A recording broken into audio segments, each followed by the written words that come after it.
Lab, ये वाली lab जो है लैब 14 आपकी लास्ट लैब है। देखो मैंने जो है ना इंडेक्स पेज पूरा प्रिंट डाल दिए हैं कि 1 से लेकर 14 तक हमने कौन कौन सी लैब करी है। तो सबसे एंड में जाके स्क्रॉल डाउन करोगे ना गूगल क्लासरूम पे तो वहाँ आपको मिल जाएगा। अब देखो तुम्हारा इंशाल्लाह नेक्स्ट ट्यूसडे को तुम लोगों का लैब एग्ज़ाम होगा, जो लैब क्विज लूँगा मैं। तो उसमें तो कुछ एमसीक्यूज होंगे और कुछ कोडिंग करनी होगी। जो मैंने तुम्हें लैब्स बताई हैं उसी में से ही आएगा। अगर तुमने वो लैब्स करी हुई होंगी तो तुम लोग परफॉर्म कर लोगे। दूसरी चीज़ क्या है कि आज की जो लैब 14 है वो है तुम लोगों की, ये वाली लैब मैंने इंक्लूड नहीं करी हुई है एग्ज़ाम के लिए। ये लैब 14 तुम लोगों की टाइम सीरीज डेटा पर है, जहाँ पे कंटिन्यूस डेटा आपका एनालिसिस कर रहे होते हैं हम लोग। Continuous data for example daily का भी हो सकता है, पर मिनट का भी हो सकता है, पर सेकंड का भी हो सकता है, पर डे का भी हो सकता है, पर मंथ का भी हो सकता है, पर ईयर का भी हो सकता है। फॉर एग्जांपल जैसे हमें 20 साल का डेटा देखना है तो पर ईयर के हिसाब से हमने देखा हुआ है कितना चेंजेस आनी है हमारी। ऐसे ही तो ये जो स्टॉक मार्केट का आज हम डेटा को देखेंगे, और ये स्टॉक मार्केट का किसका है, गूगल का है। सही है, और गूगल का है ये। तो स्टॉक मार्केट का जाहिर सी बात है पर डे का होता है डेटा, और पर डे की इसमें ओपनिंग, हाई, लो और क्लोज लिखी हुई है कि कम से कम लो कितना किया, कम से कम हाई कितना किया, मैक्सिमम हाई, मिनिमम लो, और ओपनिंग पे कितनी थी मार्केट जब ओपन हुआ तो कितना था उसका, और क्या कहते हैं क्लोज कितने पे जाके उसने करा। ये सारी चीज़ें हैं गूगल की।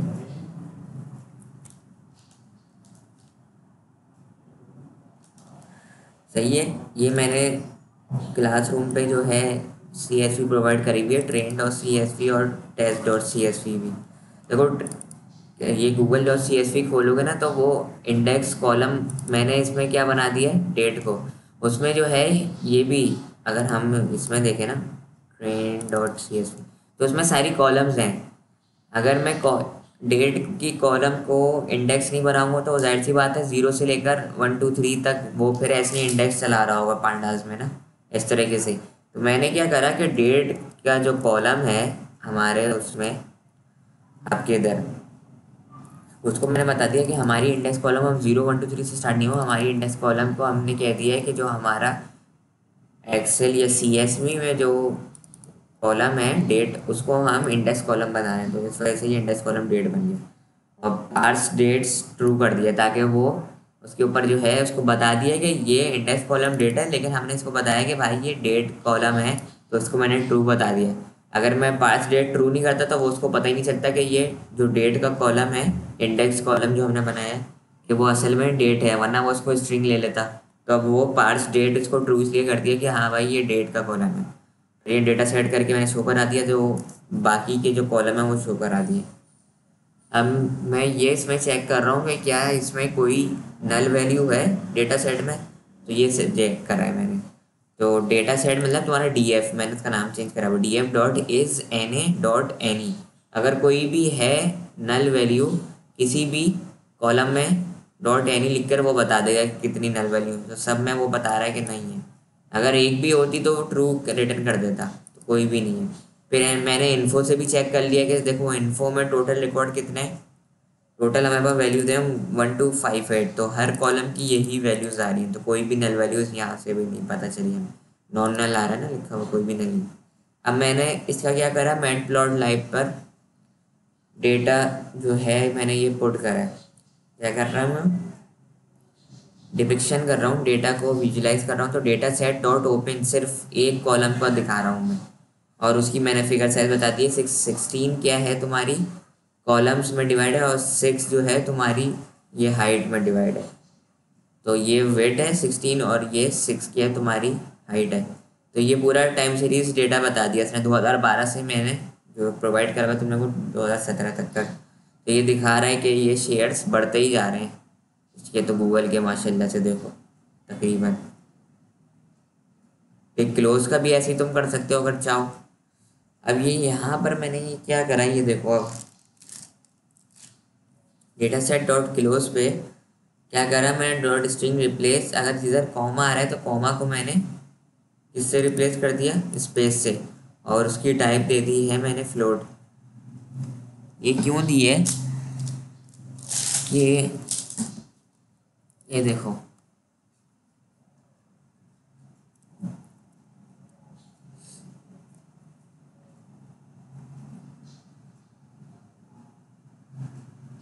ये मैं पहले तुम्हें चलाना शुरू कर देता हूँ ना, ताकि तुम लोगों को पता चले कि हो क्या रहा है।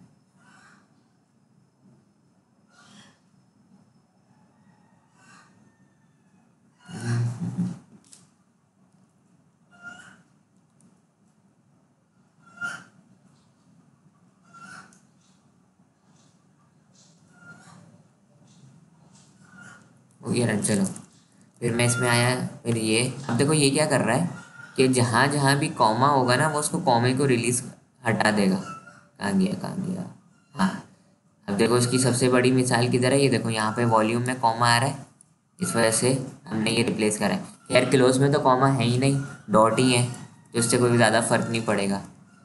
लेकिन अगर हमने ये करा, अब फिर इसके बाद करने के बाद data set dot head show करेंगे, तो हो गया वो रिप्लेस, डॉट में आ गया। वरना यहाँ पर कॉमा आ रहा था ना, यहाँ पर ये देखो, इस वजह से मैंने ये स्ट्रिंग डॉट रिप्लेस कॉमा को स्पेस से करा दिया और उसकी डेटा टाइप बता दी कि भाई ये फ्लोट में, तो वो खुद ही डॉट लगा देगा उसमें।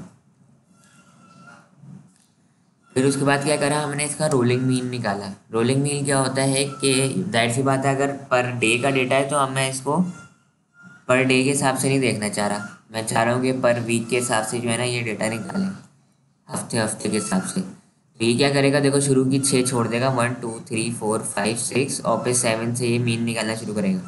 मीन क्या होता है कि शुरू की वैल्यूज को प्लस करेगा और साथ में जाके उसका रिजल्ट दिखा देगा। फिर ऐसे ही ये फिर अगले ये 7 दिखाएगा, अगले 7 की वैल्यूज़ इसमें आ जाएगी साथ में, फिर इसकी वैल्यू इसमें, ऐसे करके ये चल रहा है। तभी शुरू की वैल्यूज जो है ना 6 वो नन हो गई हैं। तुम इसको रोलिंग मीन को ज़्यादा भी कर सकते हो, 10 भी 14 भी कर सकते हो, हर 2 हफ्ते का चाहिए अगर तुम्हें देखना। अब मैंने क्या करा है, ये रोलिंग मीन था तो इस तरीके से मैंने निकाल दिया। अब देखो फिर मैं ये डेटा सेट दिखा रहा हूँ ओपन का मैंने ये प्लॉट कर दिया, और फिर मैं डेटा सेट दिखा रहा हूँ किसका, क्लोज का, और प्लॉट करके।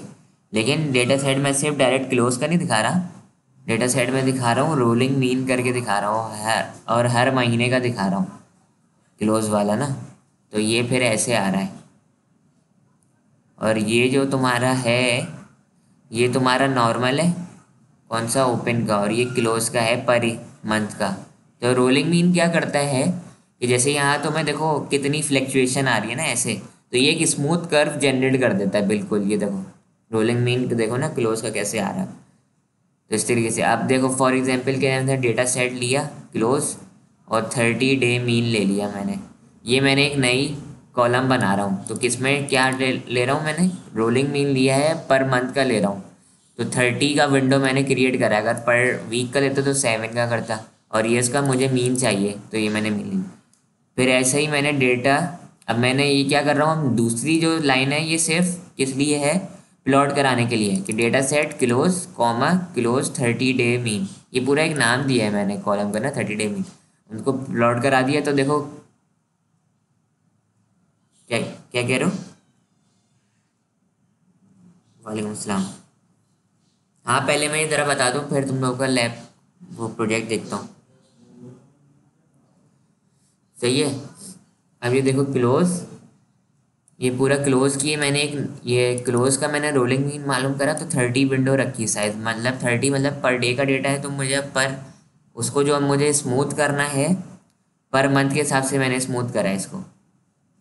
तो मैंने एक नई कॉलम में स्टोर कर दिया क्लोज 30 डे मीन, इसलिए देखो इसमें फ्लैक्चुएशन आ रही है ना इस वजह से। अब फिर मैंने इसको प्लॉट करा दिया, तो ये तुम्हारा पर डे का डेटा दिखा रहा है, और ये पर हर मंथ का दिखा रहा है, ये ऐसे करके। तो ये पूरा एक स्मूथ कर्व जनरेट कर दिया इसने। तो देखो स्मूथ में भी बिल्कुल तकरीबन वही दिखा रहा है जो पर डे का है, कि कहाँ पे फॉल आ रहा है, कहाँ पे ये अब जा रहा है।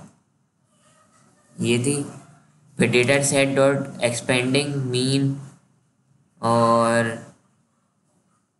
एक्सपेंडिंग मतलब कि किधर ज़्यादा वो उसका वो एक्सपेंड हुआ है, मतलब कहाँ पे ज़्यादा एक्सपेंड हो रहा है। ज़्यादातर रोलिंग मीन यूज़ होता है, लेकिन मैं बता रहा हूँ कि इसमें एक्सपेंडिंग मी एक्सपेंडिंग भी होता है, रोलिंग भी होता है, लेकिन ज़्यादातर रोलिंग मीन ही यूज़ करते हैं। सही है। अब यहाँ पर आ जाओ जहाँ से तुम्हारा ये पूरा RNN का एल्गोरिथम वर्क होगा। देखो RNN जो है तुम्हारा क्या है कि ये डीप लर्निंग के दो एल्गोरिथम है बिग। एक है CNN फॉर इमेज रिकग्निशन के लिए, ऑब्जेक्ट आइडेंटिफिकेशन। दूसरा है टाइम सीरीज एनालिसिस के लिए, या स्पीच के लिए, या ऑडियो के लिए ना, जहाँ पे आपका डेटा कंटिन्यूस में होता है, तो वहाँ पर आप RNN का एल्गोरिथम लगाते हो। और RNN में मल्टीपल हिडन लेयर्स होती हैं, तो ये डीप लर्निंग का मॉड वो है एल्गोरिथम। अभी हम इसको ट्रेन भी करवाएंगे। अब देखो मैंने ट्रेनिंग डेटा सेट में क्या ले लिया, मुझे ओपनिंग का डेटा सेट फॉर एग्जांपल मुझे लर्न करना है, तो डेटा सेट मैंने ओपन दे दिया इसमें। अब data set dot P D data frame और ये ट्रेनिंग सेट, तो ये P D dot data frame क्या कर रहा है कि ये डेटा सेट को जो है डेटा फ्रेम में कन्वर्ट बना देगा इसको ना, इसलिए अभी तो ये आई है तो ये लिस्ट में सेव हो रहा होगा। इसलिए अगर एक कॉलम तुम किसी वेरिएबल में सेव कराओगे तो वैसा लिस्ट ले लेता है। तो फिर इसको मैंने क्या करा, P D dot data frame training set को इसमें दोबारा कर दिया, ताकि ये फिर क्या हो जाएगा, ये क्या हो जाएगा इसमें, अगर मैं इसको चला कर दिखाऊँ, ये इधर आओ, ताकि फिर ये उसमें शो करने लगे। ये देखो यार बिजी कर रहा है, एक मिनट, कर्नल बिजी कर रहा है अभी।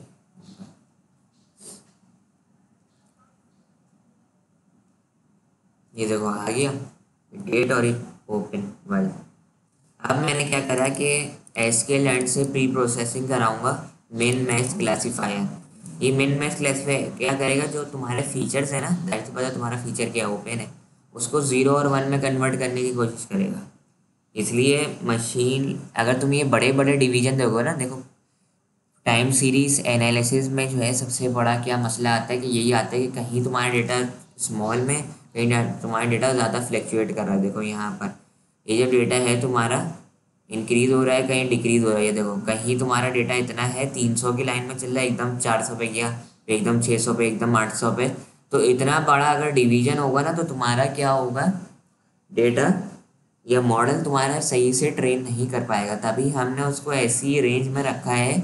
इसको मिन मैक्स क्लासीफायर इसलिए कह रहे हैं कि हम इसको क्लासीफाई कर देंगे 0 और 1 में। इस पूरी वैल्यूज़ को, इन सारी वैल्यूज़ को 0 और 1 में हम मॉडल को ट्रेन करवा देंगे, ताकि एक थ्रेशोल्ड क्रिएट हो कि इतनी बड़ी डेविएशन नहीं हो रही हो। अगर इतना बड़ा जो है तुम्हारे पास जर्क आ रहा होगा ना, कि 100 200 300 का गैप आ रहा है वैल्यूज़ में, तो फिर मॉडल ट्रेन नहीं होगा। हाँ अगर वैल्यूज़ फॉर एग्जांपल 300 से 350 तक थी, या एक बिल्कुल एक ऐसी रेंज में थी, तो फिर तुम्हें मिन मैक्स क्लासीफायर या प्री प्रोसेसिंग की ज़रूरत नहीं थी।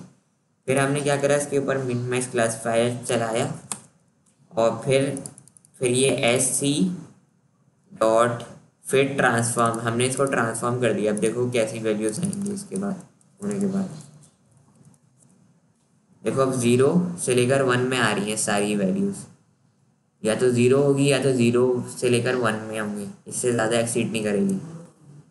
अब ये क्या कर रहा हम, creating data structure with 60 time steps and 1 input. अब जाहिर सी बात है कि मैं अब इसमें क्या करवा रहा हूँ कि मैंने रेंज दे दी है कि 60 की, और 1 2 5 8 क्या हैं, ये तुम्हारी वैल्यूज़ हैं डेटा सेट की। अगर हम ऊपर जाएं और हम देखें यहाँ पे टोटल सेट कितना था डेटा का, हर कॉलम का 1 2 5 8 था। तो ये टोटल नंबर ऑफ लेंथ दे दी, और स्टार्ट कहाँ से होगा, वो 60 से होगा। सही है, तो 60 से लेकर जाएगा ये, तो एक तो मान लो तुम्हारा एक 60 का फ्रेम है, तो जब भी स्टार्ट होगा वो 60 का जंप मारता हुआ जाएगा। ये करा हुआ है हमने। सही है, तो अगर ये दे दो, और एक्सचेंज दिखाता हूँ मैं तुम्हें क्या बना है फिर इसमें। तो ये एक्सचेंज जो है, इसमें आप 60 के सेट में तोड़ा है इसमें। सही है, तो तभी ये डॉट डॉट आ रहे हैं। हर 60 इसको जो है हर 60 के सेट में तोड़ दिया है 1 2 5 8 को। अब यहाँ से हम क्या कर रहे हैं, अपना RNN को यूज़ करेंगे LSTM। देखो ये सारी कीरास के मॉडल है, तो ये तुम्हें अगर तुम्हारे पास इंस्टॉल नहीं है तो पेप इंस्टॉल कीरास करना पड़ेगा। तुम्हें। तो ये करोगे। अब देखो किरास डॉट मॉडल से सिक्वेंशियल लिया है, डेंस लिया है, एलएसटीएम और ड्रॉप आउट लिया है। अभी एक एक करके हम सब बताते कि होता क्या है। और क्या इसको डन करना, मैंने कर्नल रन हो रहे थे।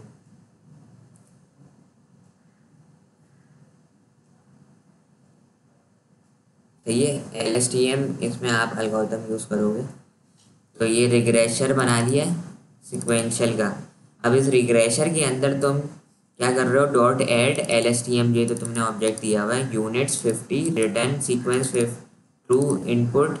ये जो एक्स ट्रेन डॉट शेप 1,1, ये इसका जो है ना, ये हमेशा यही वाला शेप लेता है। तो इसको आप तुम शेप को चेंज नहीं करना, जो शेप है तुम वही रखोगे। शेप मतलब कि जो उसको डायमेंशन चाहिए ना एरे की, वो किस फॉर्म में चाहिए। अभी तो हमने यहाँ एक्सटेंड ले लिया, लेकिन एक्सटेंड को हम शेप किस में दे रहे हैं कि 1,1 में दे रहे हैं। अभी मैं दिखाता हूँ। अगर ये ज़रा बिजी बहुत हो रहा है, मतलब अभी तक वही कर रहा है। हाँ हो गया। मैं दिखाता हूँ कि ये एक्स शेप क्या होगा अगर इस तरीके से हमारा डेटा था ना, ये यहाँ पर ऐसे आ रहा था, और अगर हम इसको एक्स शेप में चलाएं तो वो कैसे बनेगा। एक्स शेप बन करा तो ये बता रहा है कि 60 की वैल्यूज़ लो। और आगे इसने क्या करा हुआ है, अगर हम ये करें तो डॉट ILOC 1, एक मिनट, दिस कॉमा 1, ये दिखा रहा है कि हमेशा जो है ना 60-60 का चंक जाएगा। ये दिखा रहा है। और ये 1 मतलब कि उसका जो पहला जो है 60 के अंदर जो पूरा फर्स्ट आएगा, तो वो ये वाली चीज़ आ जाएगी। ये चीज़ बता रहा है वो इसमें। और एक सही है, इसको यहीं पर रखो। तो ये पहला चंक क्या हो जाएगा तुम्हारा, यहाँ से शुरू होगा, ये पूरा 60 का, फिर दूसरा 60 का ये आ जाएगा, तीसरा 60 का, ऐसे करके ये दिखा रहा है।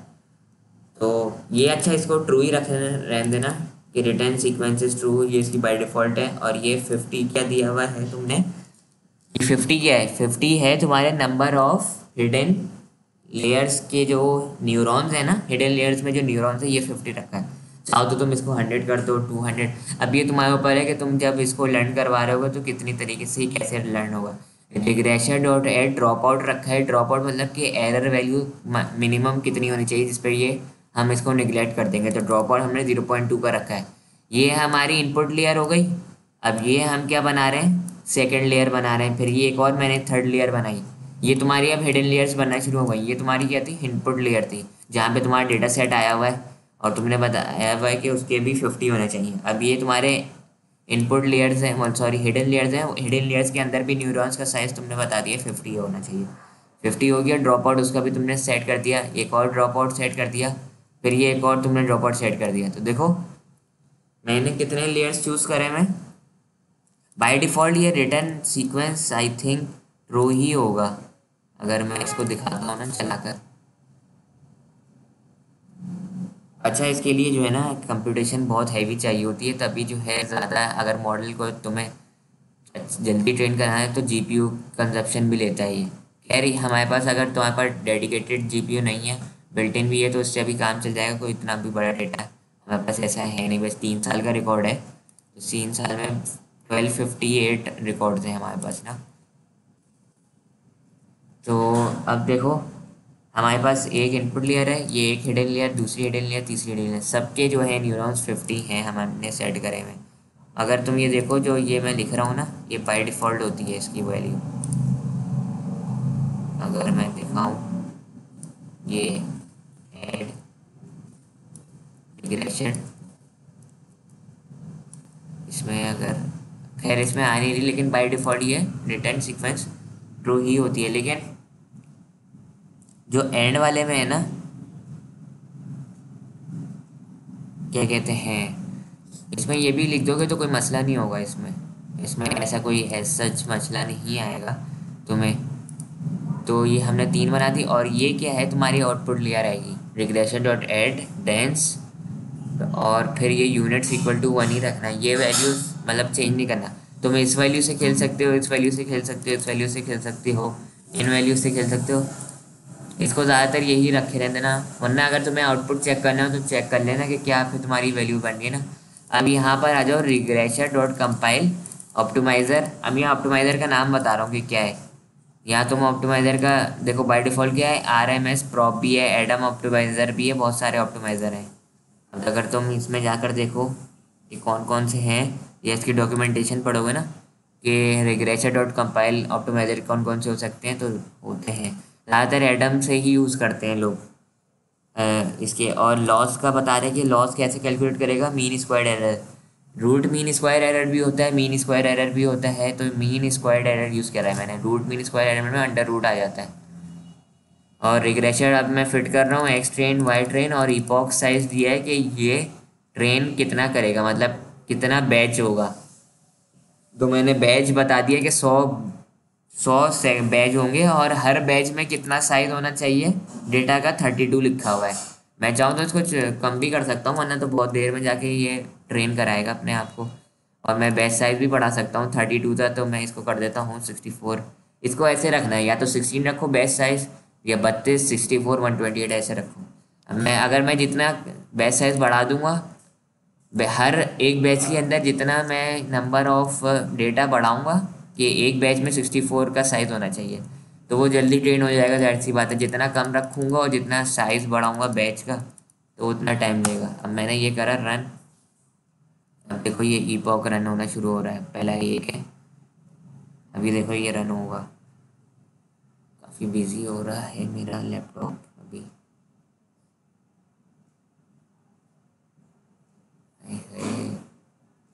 एक मिनट में इसको हाई परफॉर्मेंस ऑन कर देता हूँ, बेस्ट परफॉर्मेंस में। ये देखो जैसी बेस्ट परफॉर्मेंस ऑन करी, अब ये CPU की भी कंप्यूटेशन ज़्यादा लेगा, और GPU जो है मेरा वो भी लेगा।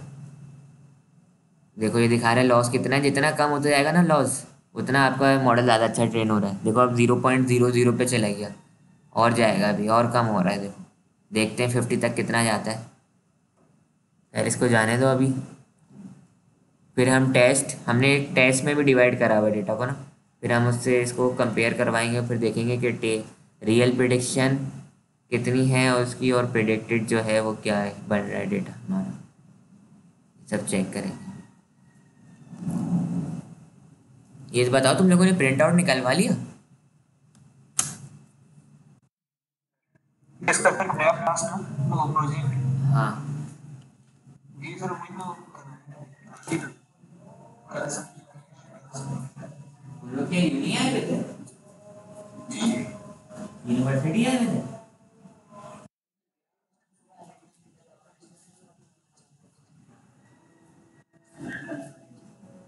इसलिए मेरा मंडे है, थर्सडे और फ्राइडे की टाइमिंग है सर। सारा दिन होंगे। जी सर। वो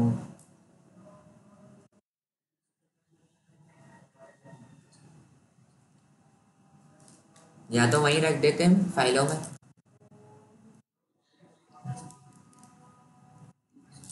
तो ये लोग कहाँ बैठे हुए थे?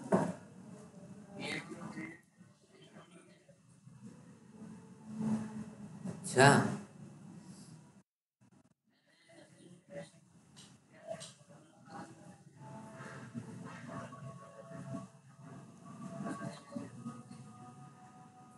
सही। सही।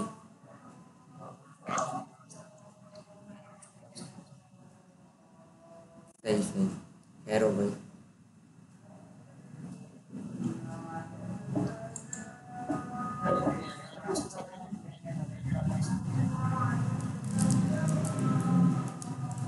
यार अभी दिखा देना मुझे, सॉफ्ट कॉपी है क्या? हाँ सॉफ्ट में अभी दिखा देना, फिर लैब एग्जाम अगले हफ्ते है ना, फिर उसमें देख लेंगे। ट्यूसडे को है लैब एग्जाम तुम लोगों का ऑनलाइन।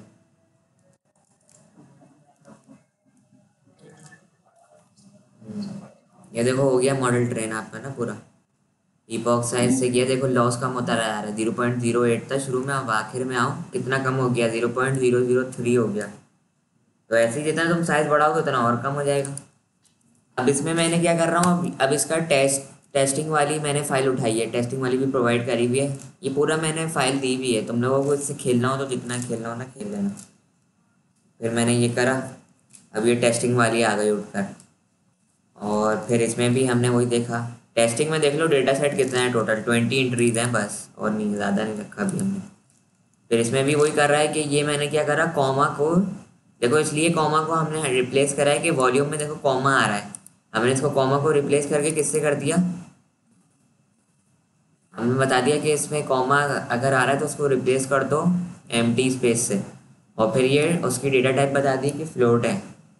अब ये हमने इसको रन कराया तो फिर बाद में ये सही हो जाएगा डेटा सेट।